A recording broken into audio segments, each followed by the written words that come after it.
আমি যে ছোট্ট ডোবাটা আসলে সেচছিলাম সেটাতে খুব বেশি মাছ পাই নাই, বাট এই শুষ্ক মৌসুমে আসলেই যে কটা মাছ পাইছি তাতেও শুক্রিয়া। কারণ হচ্ছে একদম দেখেন দেখেন দেশি কই, তারপর হচ্ছে দেশি টাকি মাছ আছে, কয়েকটা শিং মাছ আছে, যেটা আসলে দেখার মতো এবং খেতেও খুব সুস্বাদু।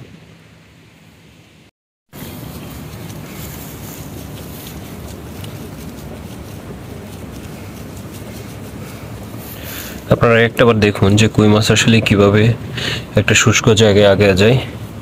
দেখেন ওখানে দুইটা কেমন আগে যাচ্ছে, তাই এই যে এই জায়গাটাতে দেখেন সে কেমন আগে যাচ্ছে। এই হচ্ছে কই মাছের শক্তি। তারা শুকনো জায়গাতেও কান্তা ভাইয়ের সমানে আগে যায়। এই জন্য আপনারা মাঝে মধ্যেই দেখতে পারেন যে এরা কিভাবে যায়।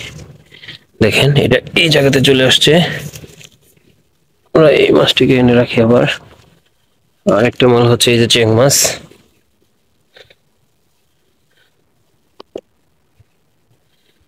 এই মাছগুলো আসলে পাইছি ওখানে এসেছে। এই যে কই মাছ দেখেন, একদম দেশি মাছ, খেতে হয়তো সুস্বাদু হবে।